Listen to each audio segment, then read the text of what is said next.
And so let's continue. We have 3x plus 12. Ang factor natin, so dalian na lang natin. So ito yung shortcut method na lang. Ayan.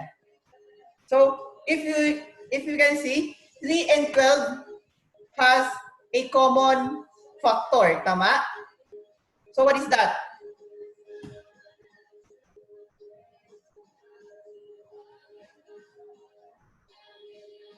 Three. Tama? So, you can write it now as 3. So, kapag nilabas mo si 3 dito, ano na lang matitira?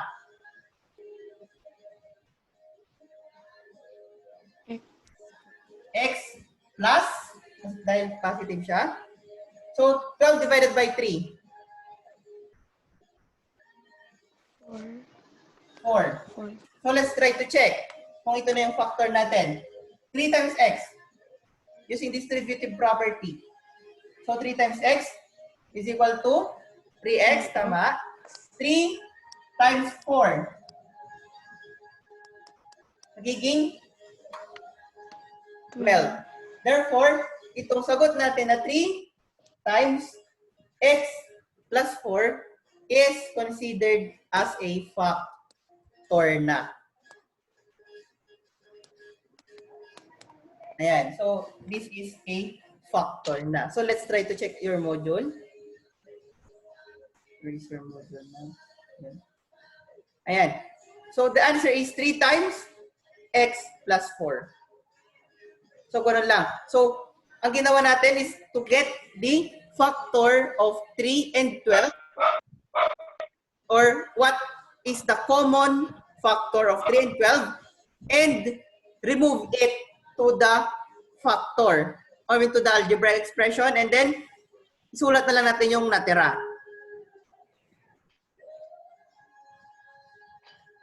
And so let's try to have this example number 4. We have 10p raised to 5 negative 30p raised to 4 plus 15p cubed. And so we have 10p raised to 5 negative 30p raised to 4 plus 15p raised to 3. So what do they have in common? 10, 30, and 15. So 10 is factored, can be factored into 5 or it is also divisible by 5. Tama? 30 is also divisible by 5 and 15 is also divisible by 5. So you can come up with the answer 5. Kasi 10, 30, and 15 are all divisible by 5. So hindi mo pwedeng gamitin si 10. Kasi 10 is divisible by 10, yes. 30 is divisible by 10, yes. But 15 is not divisible by 10. Therefore, you cannot use 10. So 5, you can use it with 30, but and also 15. Ang 2, pwede ba? 2 is 10 is divisible by 2, 30 is divisible by 2, but 15 is not divisible by 2. Therefore, ang pwede lang talaga natin gamitin is si 5. So how about our variables? Pare-parehas ba sila na merong p? Pare-parehas ba sila na may p? Yes. Yes. So, dito naman sa exponent natin, kunin nyo yung pinakamaliit. Ano yung pinakamaliit? Is it 5, 4, or 3?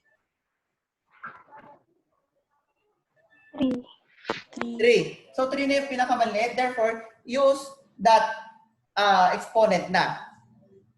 So, nakuha na natin ang common factor nilang tatlo. So, we have 5p cubed. Ngayon naman, we need to remove it or we need to divide this 5p cubed into this whole fraction. I mean, into this whole algebraic expression. So, 5p cubed, ayan, 10 divided by 5. So, 10 divided by 5 is, the answer is? 2. 2. How about P? Meron pa bang matitira kapag sinubtract natin si 5 and 3? Yes. Therefore, Yes. we have P. So 5 minus 3, we have 2. So in division, exponent are subtracting. Or mina-minus lang natin si exponent. Sa multiplication, ang exponent ay idinadagdag or pina-plus. How about dito? Negative, so let's write it down. Negative 30 divided by 5.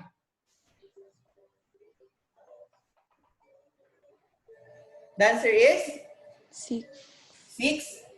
P raised to, so 4 minus 3. We have 1. So there's no need to write 1 dito. So ganyan na siya. So how about 15 divided by 5? We have positive 3. Tama? 3.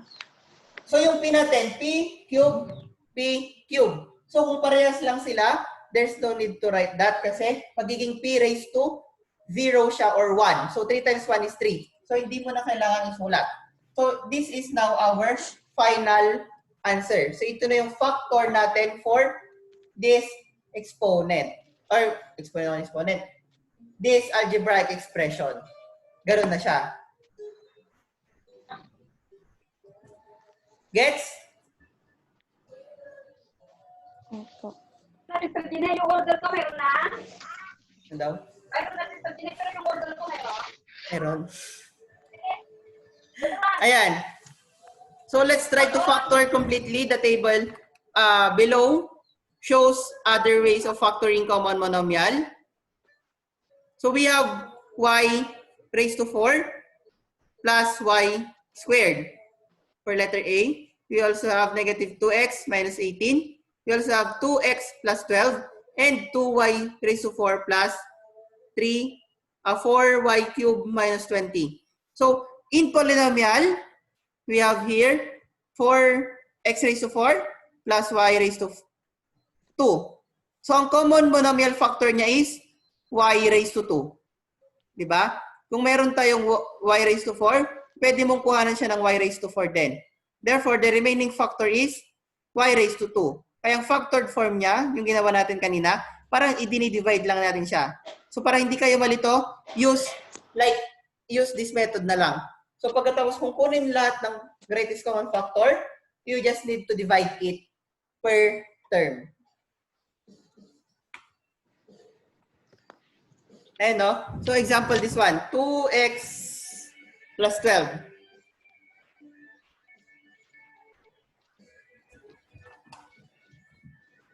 So 2x plus 12. So what do they have in common? 2 and 12 is divisible by 2. Therefore, isulat mo ng 2. Yung kabila walang x, tama?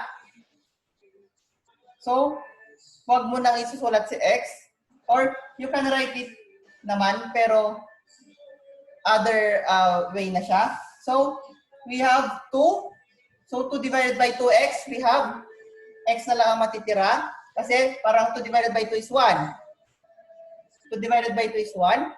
And then 12 divided by 2 is 6. Kaya ito na yung magiging factor niya. So checking, 2 times x, magiging 2x. 2 times 6, magiging 12. So basta gamitin yung checking si multiplication. So kung nakuha nyo na yung sagot, i-multiply nyo ngayon, multiplication of polynomials, to check if your answer is correct.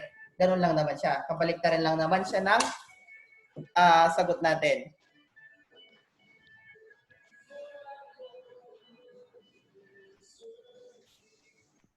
And so let's continue.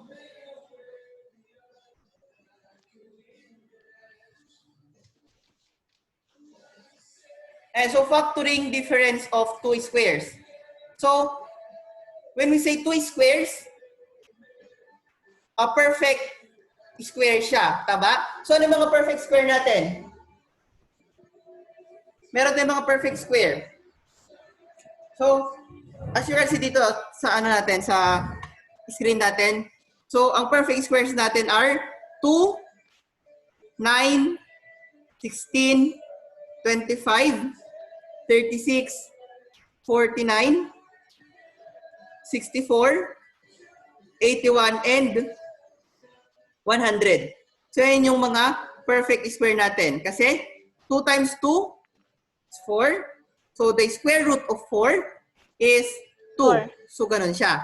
9 is also perfect because 3 times 3. Basta magkaparehas yung pinag-multiply or sa madaling salita, square root. So, yun yung mga perfect squares na tinatawag natin. So, you can memorize it naman. Ito mga to. 4, 1 times 1 is 1. 2 times 2 is 2. Ganun siya. 3 times 3 is 3. 3 times 3 is 9. 4 times 4 is 16. Ganon. So, you can memorize that one naman. So, dito sa factoring the difference of two squares, madali lang siya. So, I will show you how. Ayan. So, for example, we have the first and second term are squares. So, first term natin, we have 4x squared.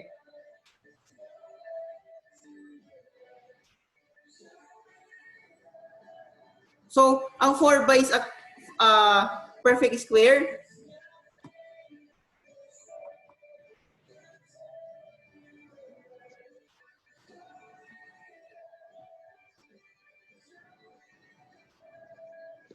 And so, medyo magulo yung module nyo.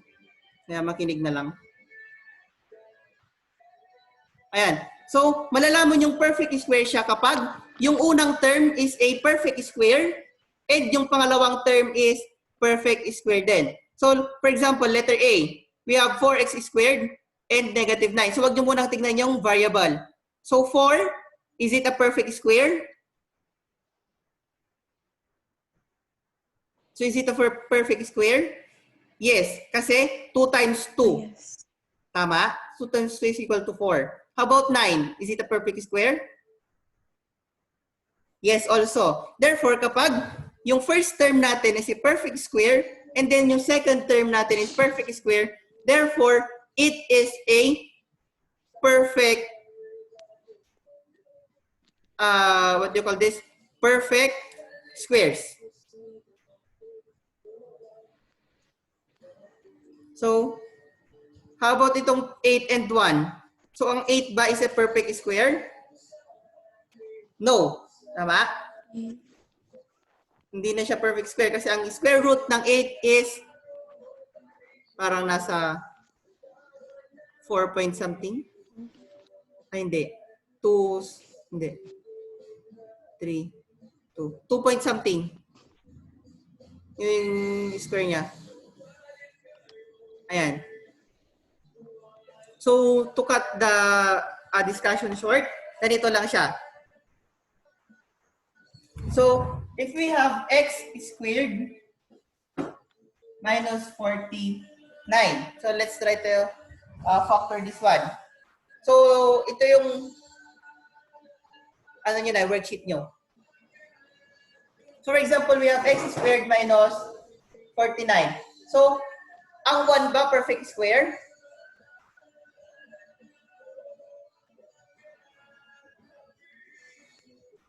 Ha? Are you sure? 1 times 1? Oh, 1. 1. Po. So, is it a perfect square? Yes. Po. Yes. How about 49? Is it a perfect square also? Yes. Ano yung magiging 49?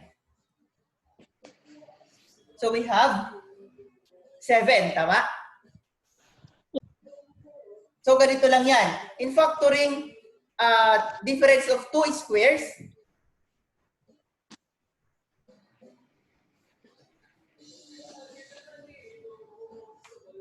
ganyan lang, and write positive, negative. So, dahil mga babae kayo, dede lang yan. Parang breast lang yan. So, x squared minus 49. Ang gagawin na una, step 1 is to create two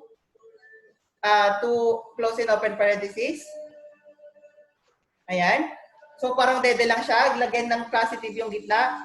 Yung isa, negative. And get the factor of 49. What is the perfect square of 49? What is the square root of 49? 7. 7. So sulat mo lang dito sa dulo, 7, 7. Kasi 7 times 7 is 49. How about x? Factor x, magiging, di ba? X times x lang yan. Therefore, the answer is x, x. So ito na yung magiging sagot. Sadali? Ganyan lang yan.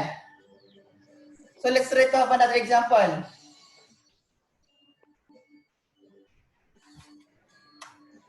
We have 9x raised to 5. 9x raised to 2 minus 25. Ang 9 ba perfect square? Ang 9 ba perfect square? No po. Are you sure? Square root of 9.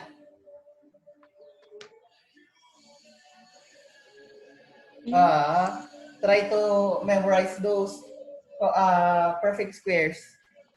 Diba? 1 times 1, 1. 2 times 2, 2.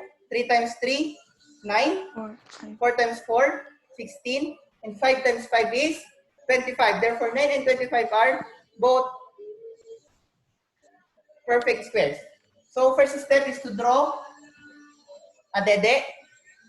Yung isa, positive, yung isa, negative. Or yung isa litaw, yung isa lubog. Ganyan. So, what is the factor of 9?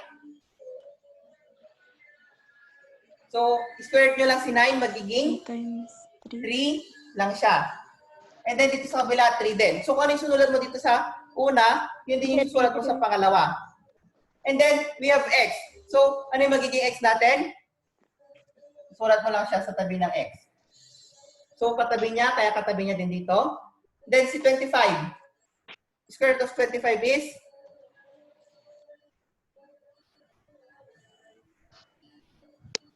5. 5. Therefore, ito na yung sagot. Easy? 5. Ganyan na siya. So, first step, draw. Close and open parenthesis. Then, positive dito, negative doon. Factor 3x squared, kaya naging 3x. 9x squared, kaya naging 3x. 25 is 5. 5. So, kung ano yung nakasulat dito, yun din dapat yung nakasulat sa kabila. So, that is factoring the difference of two squares. So, always itong nasa gitnang ito is negative. Nakuha? So, ganun lang kasimple si factoring the difference of two squares.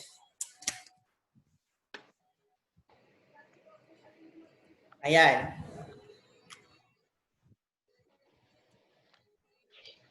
So, how about the factoring the perfect square trinomial naman? So, this is only binomial. So, paano naman pag trinomial na? Ayan. So, ganun lang siya. For ito kasing nasa module nyo is more complex na siya. Kaya yun na lang yung tinuro ko. Ito. So, factoring perfect square trinomial naman tayo. So, let's try to factor this. Example number 1, letter A. X squared minus 8x plus 16.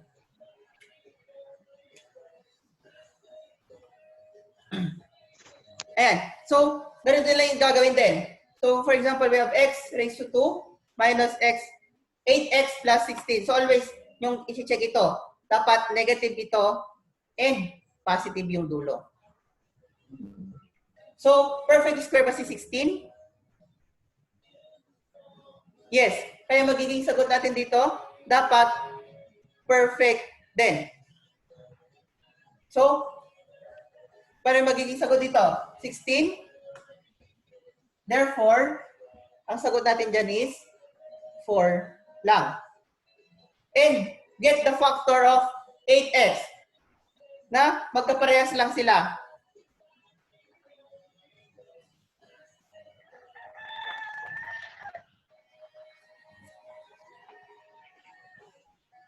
So, i-factor muna natin to. 8 x is equal to x.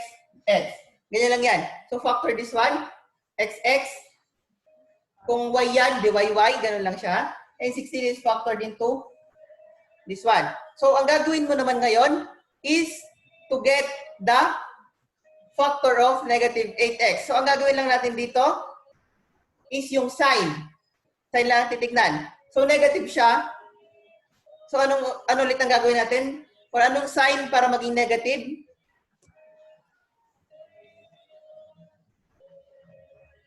Ano yung sign natin for negative? We have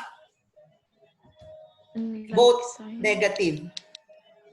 Unlike sign ba?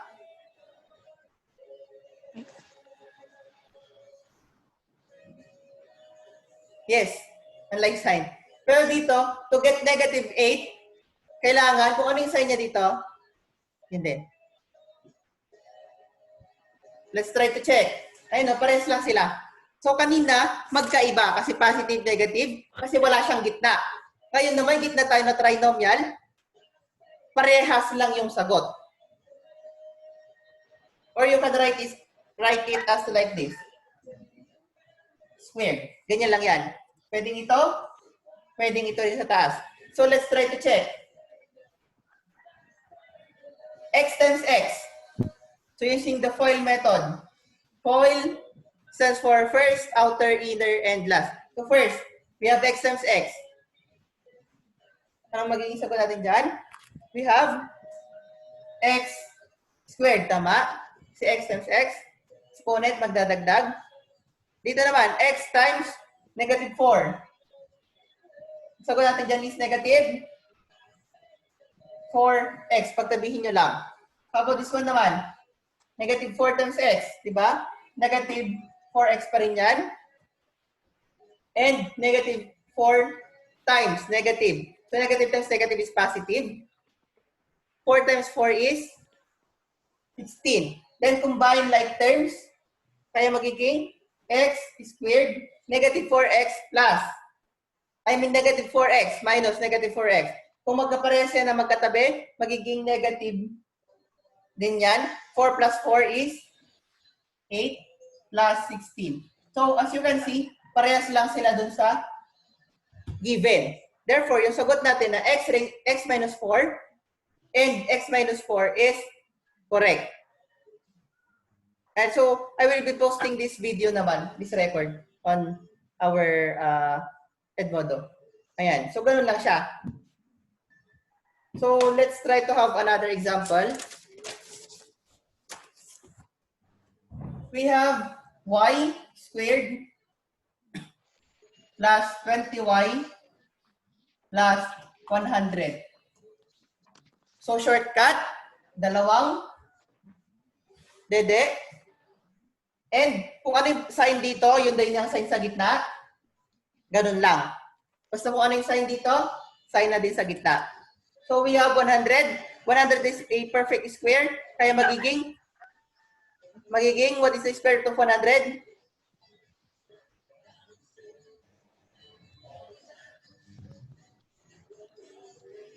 What is the square root of 100? 10. So, ganyan lang siya. And y squared, magiging y lang din yan. So, ito na yung sagot natin. So, madali lang yung topic natin for this week. So, that's it. Ganun lang. Ayan. Kasi 10 plus 10 is equal to 20. 10 times 10 is 100. Y times y is y squared. Ganun lang siya.